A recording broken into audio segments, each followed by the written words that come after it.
오늘은 우리가 성천주일로 지키고 있습니다.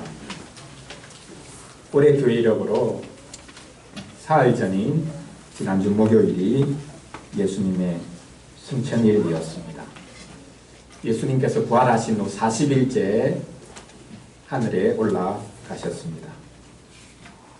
우리가 다음 주일에 성령 강림절을 지키게 되겠지만 성천일을 지키는 것, 또 성천주일을 지키는 것도 좋은 일입니다. 왜냐하면 성천일이 우리들에게 분명하게 보여주는 것이 있기 때문입니다. 예수님께서 이 땅에서 하셔야 되는 일이 마무리되었다라는 것을 보여주고 있기 때문입니다. 예수님이 더 이상 이 땅에 계실 필요가 없다는 것이죠. 이 땅에 오셔서 하셔야 되는 일이 다 이루어지고 예수님이 다 이루셨기 때문에 이제는 더 이상 이 땅에 계실 필요가 없다라는 것을 보여주고 있습니다. 예수님을 붙잡을 이유가 없는 것이죠. 제자들은 예수님이 떠나신다고 했을 때 무척 섭섭하고 우리가 홀로 남겨지는 것이 아닌가 생각하고 두려워했지만 예수님께서는 내가 가는 것이 오히려 너희에게 유익하다라고 친히 말씀해 주셨죠.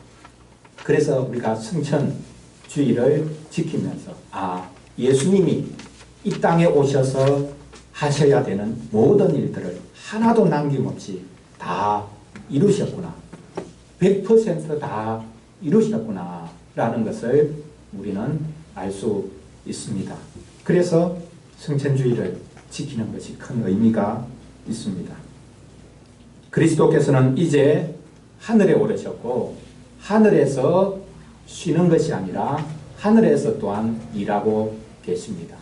하늘에서 일할 것 같으면 굳이 하늘로 올라가지 않고 이 땅에서 계속 머무시면서 일하시면 더 좋지 않았겠는가.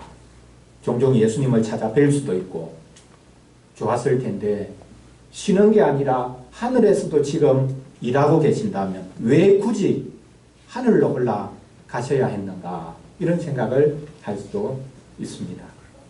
그것은 이 땅에서의 일이 마무리된 것을 이제 구체적으로 적용시켜 주시는 일을 하기 위해서 하늘에 오르신 것입니다. 그리고 주님 자신을 대신해서 성령님을 보내어 주시기 위해서 하늘로 올라가신 것입니다. 성부께서 성자를 이 땅에 보내셨듯이 이제는 하늘에 오르신 성자께서 성령을 이 땅에 보내십니다. 그래서 자신이 이 땅에서 이루신 일, 그것을 성령께서 모든 주의 백성들에게 적용시키시는 일을 하고 계십니다. 그렇기 때문에 떠나신 것이 떠난 것이 아니라 새로운 방식으로 자기 백성에게 찾아와 주신 것임을 우리가 알아야 합니다. 유럽에서는 이 성천일을 공휴일로 정하고 주중인 목요일 성천일에 같이 모여 예배합니다. 성천일이 그만큼 중요하다는 것을 알고 있는 것이죠. 오늘은 그리스도께서 하늘에 올라가신 것, 그것이 얼마나 놀라운 복음인가라는 것을 이 이사야서 24장 말씀을 통해서 살펴보려고 합니다. 하늘에 오르신 그리스도께서는 온 하늘과 땅을 벌하기 시작하신다. 다스리는 분이 되셨기 때문에 다스림의 한 방편이 벌도 있는 것이죠. 심판하는 것도 있는 것이죠. 그래서 하늘에 오르신 분, 이제는 온 우주 만물을 다스리는 분이 되셨기 때문에 하늘조차도 땅도 친히 다스리시고 심판하는 일을 시작하신다라는 주제로 말씀을 전하려고 합니다. 첫째로 하늘에 오르셔서 하늘에 있는 군대를 벌하신다고 합니다. 둘째로 땅이죠. 하늘에 가셔서 땅으로부터는 멀어지셨는지 모르겠지만 하늘에 오르셔서 땅에 있는 모든 왕들을 벌하신다고 말씀하고 있습니다. 그래서 우리는 셋째로 그리스도께서 하늘로 올라 가셨기 때문에 땅에 있는 우리는 외로워진 것이 아니라 우리는 실패하는 자가 되는 것이 아니라 오히려 땅에 있는 교회는 하늘에 오르신 그리스도로 말미암아 승리할 수 있다라는 것을 이 말씀을 통해서 확인할 수 있습니다. 자, 순서대로 한번 생각해 보십시오. 하늘에 오르셔서 하늘의 군대도 벌하신다. 하늘에 오르신 분이 땅에 있는 왕들을 벌하신다. 땅에 있는 교회가 하늘에 올라간 분으로 말미암아 승리할 수 있다. 하늘과 하늘, 하늘과 땅, 땅과 하늘, 이렇게 하늘과 땅의 그 관계를 오늘 말씀이 잘 보여주고 있습니다. 순서대로 한번 살펴보도록 하겠습니다. 첫째로 하늘에 오르신 분, 그분이 하늘 자체를 향해서 하시는 일이 있습니다. 그것은 높은 군대, 하늘에 있는 군대를 벌하신다라고 말씀하고 있습니다. 오늘 21절 말씀에 보면 그날의 여호와께서 높은 데에서 높은 군대를 벌하신다라고 말씀하고 있습니다. 높은 곳에 있는 높은 군대, 이 높은 군대가 무엇을 가리키겠습니까? 하늘에 있는 군대를 말합니다. 하늘에 있는 악한 군대를 가리킵니다. 사탄이 거느리고 있는 악한 하늘 군대를 가리킵니다. 하나님께서는 그날에 하나님의 날이라고 하는 특정한 날에 하나님을 거스르고 대적하는 하늘에 있는 악한 군대를 벌하실 것이라 라고 말씀하고 있습니다. 그렇습니다. 이 땅만이 아니라 하늘에도 하나님을 거스르는 악한 무리들이 있습니다. 악한 군대가 있습니다. 그래서 성경은 마귀를 공중 권세 잡은 자라고 말씀하고 있죠. 이 지상에 있는 권력이나 정부가 아니라 공중에서, 하늘에서 권세를 잡고 있는 자라고 표현을 하고 있습니다. 마귀는 높은 곳에서 권세를 휘두르면서 하나님을 대적하고 또한 이 땅마저 지배하려고 합니다. 하나님께서는 높은 곳에서 권세를 휘두르는 그 높은 군대, 악한 군대를, 마귀를 벌하시겠다라고 말씀하고 있습니다. 우리는 눈에 보이는 이 세상의 권력보다 눈에 보이지 않는 마귀의 권력이 훨씬 더 강하다는 것을 알아야 합니다. 눈에 보이는 것이 전부가 아닙니다. 눈에 보이는 권력이 전부가 아닙니다. 눈에 보이지 않는 악한 세력이 있고 그 악한 권세가 이 땅에서 활동하고 있습니다. 높은 군대라고 상징적으로 표현하고 있지 않습니까? 이 땅에서의 힘이 아니라는 것을 말하기 위함입니다. 이 지상의 권세들과 다르다는 말입니다. 높은 곳에서부터 권능할 권력을 행사합니다. 에베소서 말씀해 보면 이 마귀의 군대가 얼마나 위계 질서가 뚜렷하게 활동하고 있는가라는 것을 잘 말씀하고 있습니다. 에베소서 6장 12절인데요. 우리의 씨름은 혈과 육을 상대하는 것이 아니요 통치자들과 권세들과 이 어둠의 세상 주관자들과 하늘에 있는 악의 영들을 상대함이라. 신자의 싸움은 혈과 육을 상대하는 것이 아니다 라고 말씀합니다. 그렇습니다. 우리 신자는 세상 사람과 다릅니다. 다른 사람과 경쟁해서 이기는 것이 우리의 목표가 아닙니다. 공부 열심히 해서 좋은 대학 가고 좋은 취업을 하고 그래서 다른 사람보다 앞서가고 다른 사람을 내 발밑에 굴복시키는 것, 이것이 우리 인생의 목표가 아닙니다. 세상 사람들은 그런지 모르겠지만 하나님께서 우리를 불러주셨을 때 우리로 하여금 너희들 세상 사람들 이겨라, 세상 사람들 다 너희들 밑에 굴복시켜라, 이렇게 하나님께서 우리를 부르신 것이 아닙니다. 신자의 싸움은 영적인 것입니다. 악한 영들과 상대해서 싸우도록 우리를 불러주셨습니다. 우리가 군대입니다. 군사입니다. 제대한 형제가 있지만 군인은 어느 순간에 제대할 수 있죠. 신자는 제대가 없습니다. 평생 우리는 영적인 싸움을 싸우도록 불러주신 영적인 군인이지. 악한 세력과 싸우도록, 마귀와 싸우도록 하나님께서 우리를 불러주셨습니다. 이 마귀의 세력이 얼마나 강력하게 조직적으로 움직이고 있는지를 이 에베소서에서 말씀하고 있죠. 통치자들, 권세들, 주관자들, 악한 영들이라고 아주 다양하게 표현하고 있습니다. 많은 학자들은 이 표현들이 마귀의 세계 안에 있는 위계 질서, 계급을 잘 보여주는 것이다. 이렇게 말을 하기도 합니다. 신자는 세상 사람들과의 경쟁, 그리고 세상 사람들과의 싸움에서 져도 됩니다. 승진이 좀 늦어도 됩니다. 크게 성공하지 않아도 됩니다. 다른 사람들의 인정을 못 받아도 됩니다. 물론 열심히 신자니까 잘해야죠. 그러나 우리가 잘한다고 해서 항상 인정을 받고 항상 앞서갈 수 있고 항상 성공할 수 있는 것이 아닙니다. 우리는 사람들과 경쟁하는 자로 부름받은 것이 아니라 악한 자, 마귀의 군대와 경쟁하고 싸우도록 부름받은 사람들이다 라는 사실을 잊지 말아야 합니다. 하나님께서 그 날에 특정한 날을 가리키고 있죠. 하나님께서 그 날에 구약성경에 종종 여호와의 날이라고 표현하는 이 표현이 등장하는데요. 오늘 본문에도 여호와께서 그 날에 높은 곳에서 높은 군대를 벌하신다 라고 말합니다.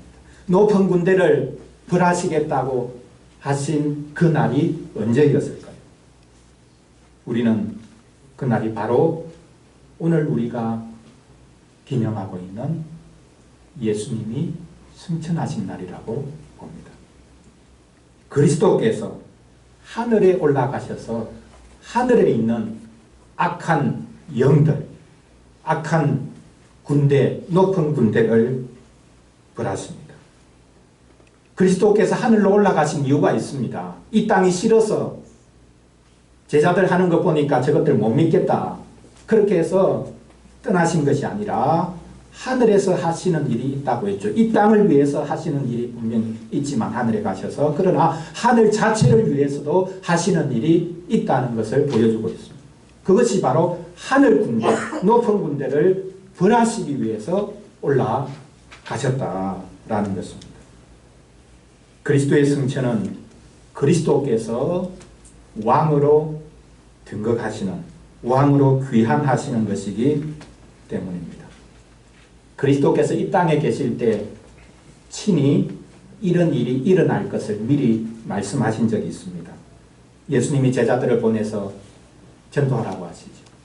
제자들이 나가서 복음도 전하고 예수님이 하신 것처럼 심지어 병자도 고치고 귀신도 쫓아냈습니다.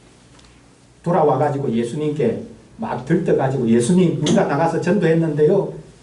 병자를 우리가 고쳤습니다. 우리가 예수님 이름으로 귀신도 쫓아냈습니다. 막 자랑을 하는 겁니다.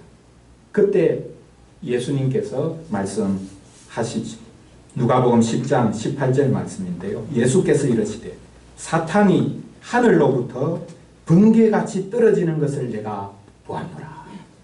너희들이 나가서 전도하고 병자를 고치고 귀신을 쫓아낼 때에 하늘에서 귀신들이 번개같이 이 땅으로 떨어지는 것을 내가 봤다 라고 말씀하십니다. 하물며 그리스도께서 하늘에 오르셨을 때 하늘이 얼마나 떨었겠습니까? 하늘에 있는 악한 군대들이 별이 떨어지듯이 우수수 이 땅으로 떨어지지 않았겠습니까? 공중 권세 잡은 마귀가 이제는 하늘에서 내쫓겼습니다. 그리스도께서 온 우주의 왕으로 복귀하셨기 때문입니다. 우리는 그리스도께서 높은 곳에 오르시고 왕으로 복귀하신 것, 좌정하신 것을 기뻐합니다. 그날이 바로 이 승천 주일에 우리가 기념하는 일입니다. 그리스도께서는 우리를 두렵게 하는, 사람이 두렵게 해야 하는 것도 있겠지만 근원적으로 우리를 두렵게 하는 마귀의 권세, 그 권세를 깨뜨리시기 위해서 하늘로 오르셨다. 그래서 높은 곳에 있는 그 군대가 이제는 내쫓겼다 라는 사실, 우리는 이 성천주일 이 사실을 크게 기뻐해야 하겠습니다. 둘째로, 하늘에 오르신 분은 하늘 자체를 위해서 하시는 일이 있을 뿐만 아니라 그곳에서 신이 이 땅을 위해서 하시는 일이 있습니다.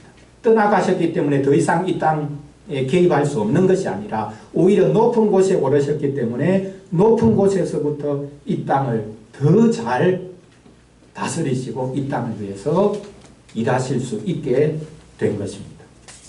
땅에 계실 때는 모든 것들을 다 포괄하는, 또 그분은 몸을 가지고 계셨기 때문에 모든 영역에서 한순간에 활동하실 수가 없죠. 이제는 하늘에 오르셔서 우주 전체를 내다보시면서, 바라보시면서, 또 성령을 보내시면서 친히 더 강력하게 일하실 수 있게 되었습니다. 땅에 관해서 말씀하시는데요. 그날의 여호와께서 땅에서 땅의 왕들을 벌하신다 라고 말씀하고 있습니다. 여호와의 날에 땅의 왕들도 하나님이 벌하신다고 말씀하고 있습니다. 이 땅의 왕들은 특별히 교회를 핍박하는 이 세상의 모든 권력들, 나라들을 가리킬 것입니다. 지금 이사야 선지자가 이 말씀을 하고 있을 때를 생각해 보면 이 땅의 왕들이 누구를 가리키겠습니까? 아수르의 왕들, 바벨론의 왕들을 가리킬 것입니다. 선지자 이사야는 예루살렘이, 이스라엘이, 유다가 곧 멸망한다라는 것을 선포했습니다. 그런데 놀랍게도 대적들이 쳐들어와서 이 예루살렘을 다 철저하게 파괴시키고 멸망시킬 것인데 너희들을 공격하고 너희들을 무너뜨리는 세상의 모든 왕들을 하나님께서 그 이후에 벌하실 것이다 라고 말씀하고 있습니다. 하나님의 벌은 이중적인 것이죠. 1차적으로는 교회를 징계하시고 2차적으로는 세상을 심판하십니다. 세상과 교회가 다른 이유가 여기 있습니다. 교회는 징계하시고 일으키시죠. 살려주시죠. 그러나 세상은 하나님의 도구로 사용되어서 교회마저 공격합니다. 핍박합니다. 심지어 무너뜨립니다. 그러나 그 이후에 세상이 스스로, 세상의 왕들이 하나님 자리에 섰기 때문에 하나님의 도구로 사용되고서는 결국 하나님의 벌을 받는 것이죠. 교회는 징계를 받아서 다시 살아나고 소성하지만 세상은 심지어 하나님의 도구로 사용되기까지 하지만 결국 멸망에 이를 수밖에 없다라고 말씀하고 있습니다. 22절 말씀해 보면 훨씬 더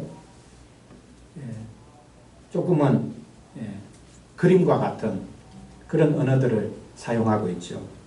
하늘에 있는 높은 군대, 땅에 있는 왕들이 하나님이 만드신 감옥에 갇힌다라고 말씀하고 있습니다. 그들이 죄수가 깊은 옥에 모임같이 모이게 되고 옥에 갇혔다가 여러 날 후에 형벌을 받을 것이라. 하나님이 만드신 감옥에 세상의 최고위급들이 모여 있습니다. 감옥에서 그들이 회의를 합니다. 우리가 이 세상을 다스리는 자들인데 어떻게 이 감옥에 들어오게 됐냐? 여기서 나갈 수 있는 방법이 없겠냐? 같이 동의를 합니다. 그러나 길이 없습니다. 가장 높은 곳에 오르신 분, 하늘에 오르신 분, 그분이 그들을 벌하시고 사형 선고를 내리실 것이기 때문입니다. 성천일에 교회가 종종 노래했던 교회 역사를 통해서 지속적으로 노래했던 시편이 있는데요. 그 시편이 어떤 시편일까요? 우리가 같이 불렀습니다. 시편 2편이죠. 이 시편 2편은 다윗의 후손들이 왕으로 등극해서 즉위식을 할 때에 부른 노래입니다. 근데 사실 이 노래를 신약교회는 예수님의 성천일에 불렀습니다. 하나님께서 아드님이신 그리스도를 왕으로 세웠다. 그래서 세상의 모든 왕들은 그분 앞에 무릎을 꿇어야 한다. 그분을 거스르고 대적하는 세상 왕들은 어리석다라고 노래하고 있죠. 시편 2편에 보면 하나님께서 기름 부어 세우신 왕을 대적하는 이들의 도모를 잘 노래하고 있습니다. 어찌하여 이방 나라들이 분노하며 민족들이 헛된 일을 꾸미는가.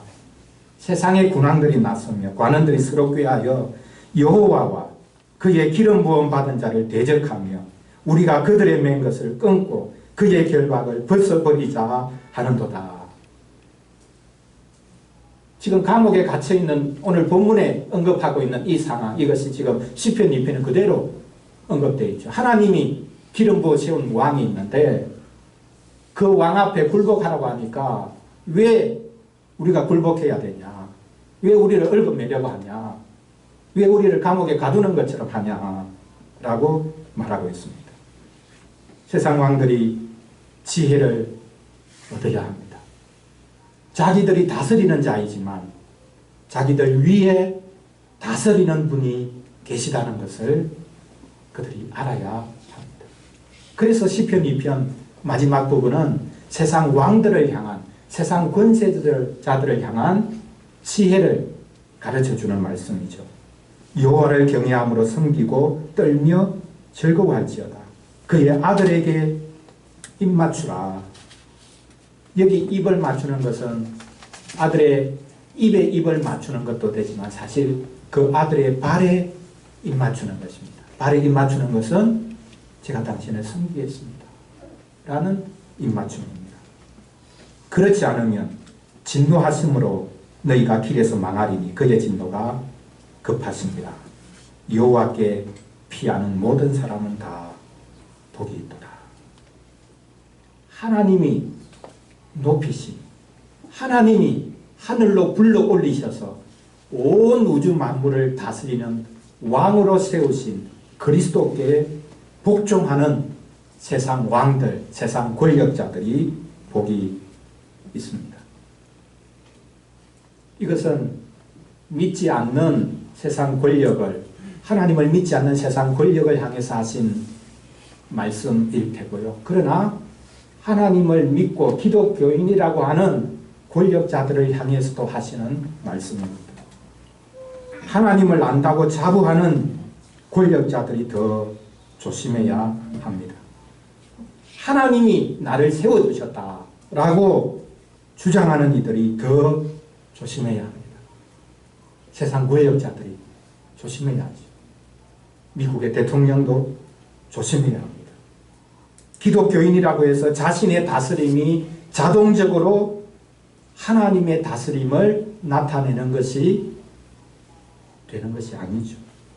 자신의 다스림이 오히려 그리스도의 다스림을 대적하는 것이 될 수 있습니다. 그래서 하나님께서는 세상 왕들을 벌하겠다라고 말씀하고 있습니다. 하나님이 자기를 세워주셔서 하나님의 다스림을 겸손히 잘 나타내는 자가 되도록 세워주셨는데 그 일을 잘 수행하지 않을 때 하나님께서는 벌하신다라고 말씀을 하고 있습니다.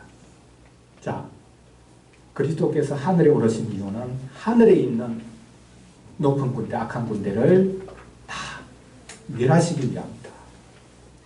그리고 그분은 높은 곳으로 올라가셨지만 이 땅으로부터 멀어지셨지만 오히려 이 땅을 다스리는 자들까지도 벌하시는 분이 되셨다라고 말씀하고 있습니다. 자, 그러면 이 말씀이 우리에게 주는 의미가 무엇이겠습니까? 하늘에 오르심으로 그리스도께서 하늘에 올라가심으로 이 땅에 있는 교회는 이제 하나님 그리스도로부터 멀어진 것이 아니라 오히려 교회는 오르신 그분으로 말미암아 승리할 수 있는 복을 누리게 되었다라는 것을 우리가 확인해야 하겠습니다. 높은 군대를 벌하신다, 땅의 왕들을 벌하신다 라고 말씀하신 이유가 무엇입니까? 바로 교회를 위해서 이런 말씀을 하셨습니다. 주의 교회를 위로하기 위해서 이런 말씀을 하셨습니다. 하나님의 징계를 받기도 하고 또한 세상 나라로 말미암아 핍박을 받기도 하는 교회를 위로하기 위해서 말씀하셨습니다. 높은 군대와 땅의 왕들을 두려워하지 않도록 하시기 위해서 이런 말씀을 주셨습니다. 오늘 마지막 절 23절을 보십시오. 그때에 달이 수치를 당하고 해가 부끄러워한다 라고 말씀하고 있습니다. 해와 달마저 수치를 당하고 부끄러워한다면 세상에 그 무엇이 부끄러워하지 않겠습니까?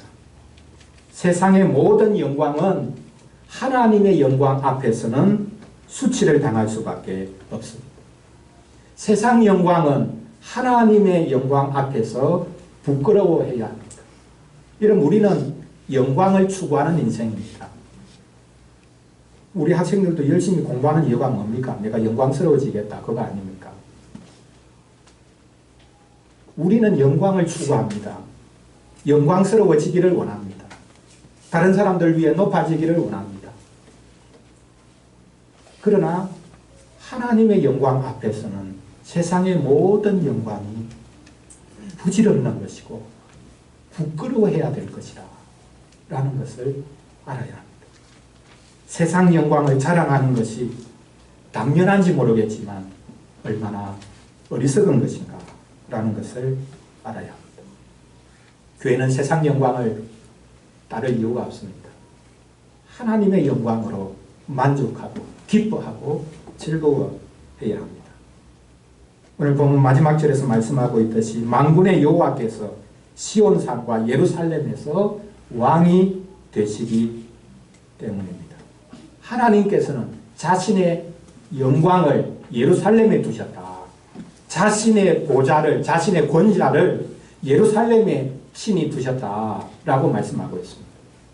유대인들이 지금 팔레스틴 예루살렘을 2차 세계대전 이후에 영국의 도움을 받아서 자기들의 흩어졌던 유대인들이 돌아가는 곳으로 삼으려고 했던 이유가 여기에 있죠. 예루살렘이 영광스러운 곳이다. 영광스러운 도시다. 우리가 그곳을 회복해야 된다. 그곳으로 돌아가자.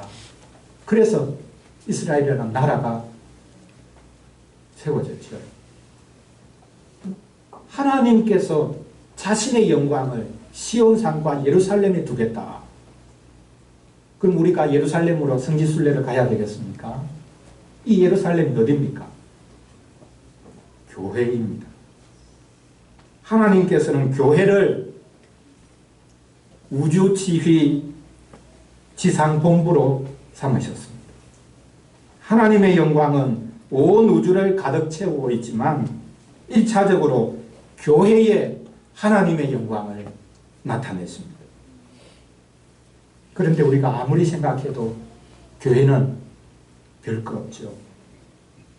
그러나 우리가 믿음의 눈으로 하나님을 보아야 될 뿐만 아니라 우리가 믿음의 눈으로 교회를 보아야 합니다.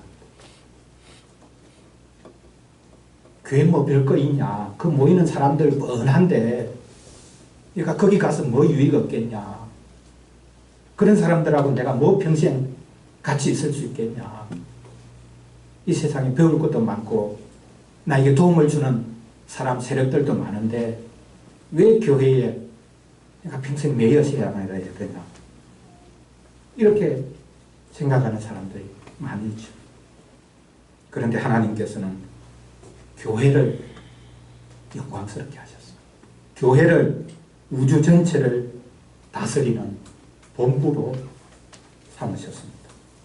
사람들이 아무리 우습게 보아도 심지어 우리 자신이 내가 속한 교회를 우습게 생각을 해도 그리스도께서는 교회를 통해서 이 땅을 충만하게 하기를 원하시고, 그래서 먼저 교회를 충만하게 하시는 일을 지금 하고 계십니다. 교회는 하나님께서 친히 온 우주 만물을 다스리시는 그분의 왕궁으로, 그분의 보좌로, 그분의 지휘본부로 삼으셨다라는 사실을 우리가 알아야 되겠습니다. 그리스도께서 하늘에 오르심으로 이 땅에 있는 교회는 외톨이가 된 것이 아닙니다. 낙동강 오리알이 된 것이 아닙니다. 그리스도께서 하늘에 오르심으로 말미암아 지상에 있는 교회는 친히 그분의 다스림 하에 들어가게 되었고, 그분은 우리를 통해서, 교회를 통해서 이제 하늘 사역을 계속해 가십니다. 특히 성령을 보내서, 성령을 교회에 보내서 이 일을 하고 계시는 것이죠. 그리스도께서 하늘에 오르신 것은 그분 혼자 올라가신 것이 아닙니다. 그리스도는 우리를 대표해서 올라가셨고 우리와 함께 올라가셨습니다. 우리는 그리스도와 함께 하늘에 올라갔고, 그리스도는 또 성령과 함께 우리 가운데 이 땅으로 다시 오셨습니다. 이제 지상에 있는 교회는 승리할 것입니다. 세상이 교회를 아무리 욕하고 교회를 우습게 보아도 상관없습니다. 교회는 모든 악한 세력들을 물리치고 승리할 것입니다. 이 세상에서 유일하게 끝까지 살아남을 수 있는 기관이 어딘가? 대기업들 몇십 년 지나면 사라지는 기업들이 대다수입니다. 세계를 지배하고 있는 나라들도 한두 세기 지나고 나면 다 쪼그라듭니다. 마지막까지 남을 수 있는 이 땅의 유일한 기관, 교회입니다. 교회가 이길 것입니다. 교회에 속한 자들이 이기게 될 것입니다. 세상에서 잘 된다는 말이 아닙니다. 교회가 항상 성장한다는 그런 이야기도 아닙니다. 교회는 아무리 약해 보여도, 하나님의 백성인 우리가 아무리 연약해 보여도, 세상에서 가장 아랫자리에 있다 할지라도 우리가 다스리는 자다. 낮은 자가 다스릴 수 있고 가장 작고 연약한 자가 다스리는 자가 될 수 있다라는 것을 예수님을 통해서 친히 보여주셨고, 또한 지금도 교회를 통해서 이 일을 나타내기를 원하십니다. 어린이를 위한 질문 3번 문장처럼 교회는 별 볼 일 없어도, 별 볼 일 없어 보여도 승리한다 라는 이 사실을 우리가 꼭 기억해야 하겠습니다. 교회가 아무리 욕을 먹어도 그래도 나는 교회 다닌다, 기독교인이다, 이것을 부끄러워하지 말고 자랑하며 사시기를 바랍니다. 사랑하는 성도 여러분, 오늘은 그리스도께서 가장 높은 곳으로 오르신 것을 기뻐하고 기념하는 주일입니다. 이제 우주 만물이 그리스도의 다스림 하에 들어가게 되었습니다. 하늘도 그리스도의 다스림 하에 들어갔고, 땅도 그리스도의 다스림 하에 들어갔고, 심지어 땅 아래의 곳도 그리스도의 다스림 하에 들어갔습니다. 승천하신 그리스도는 하나님을 대적하는, 또 교회를 공격하는 마귀의 높은 군대를 벌하실 것입니다. 교회를 공격하는 땅의 모든 세력들, 권력들도 벌하실 것입니다. 그들을 감옥에 보내시고 최종 형벌을, 영원한 형벌을 내리실 것입니다. 이 그리스도의 다스림에서 제외된 곳이 없습니다. 내년 성천주일 또 우리가 지키게 될 텐데, 그때까지 이 성천주일을 기억하시기를 바랍니다. 그리스도께서 하늘에 오르셨다. 우주 전체를 조망하는 관점을 가지시면서 우주 전체를 세밀하게 돌아보실 뿐만 아니라 다스리시고 심지어는 심판하시는 일을 수행하고 계시다. 이 사실을 계속해서 상기하고 기억하시기를 바랍니다. 우리가 교회 속에 있으면 그리스도와 함께 영원히 다스리는 자가 될 것입니다. 세상에서 성공하지 않아도 됩니다. 신자는 어떤 승리자보다 낫습니다. 그리스도와 함께 다스리는 자가 되었기 때문입니다. 가장 연약한 모습으로, 가장 낮은 자리에서, 가장 그럴듯하지 않은 자들이 다스리는 자가 되는 것. 이것이 기독교인의 모습이고 기독교의 비밀인 것입니다. 이 세상 일이 커 보이고 또 세상 일에 짓눌릴 때 종종 눈을 들어서 하늘을 보시기를 바랍니다. 그리스도께서 올라가셨지. 그분이 지금 높은 곳에서부터 나를 돌아보시지. 이 세상을 지금 다스리고 계시지. 이 세상이 그렇게 큰 게 아니라 종종 힘들고 고통스러울 때 눈을 들어서 막연한 허공이 아니라 하늘을 보시면서 하늘로 올라가신 그리스도, 그분을 묵상하면서 힘을 내시고 또 승리하는 삶을 우리가 살아가야 되겠습니다. 기도하겠습니다. 하나님 아버지, 이 땅에서는 지금도 권력투쟁이 치열하게 계속되고 있습니다. 수많은 이들이 그 권력투쟁에서 희생되고 있습니다. 무고한 사람들도 그 권력투쟁으로 인해 끔찍한 희생을 당하고 있습니다. 오늘 우리는 그리스도께서 하늘에 오르시어 우주 만물을 다스리는 분이 되셨다는 사실을 들었습니다. 하늘 군대도 지상의 권력들도 다 감옥으로 보내시는 분이 되셨다는 것을 들었습니다. 우리는 악한 권력에 빌붙지 않도록 도와주시고 모든 권력은 하나님이 세우신 것이라는 것을 알아 정의와 공평을 추구하도록 도와주시옵소서. 우리가 마귀의 세력에도 또한 이 세상 심지어 악한 권력에도 두려움 없이 당당하게 서서 주님 의지하며 이 땅을 살아가도록 도와주시옵소서. 이 성천주의를 잊지 않도록 도와주시옵소서.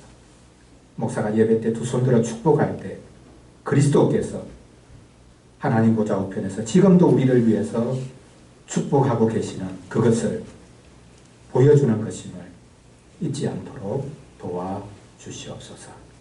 하늘에 오르셔서 하늘로부터 우리를 다스리시고 영광을 나타내시는 우리 주 예수 그리스도 이름으로 기도합니다. 아멘.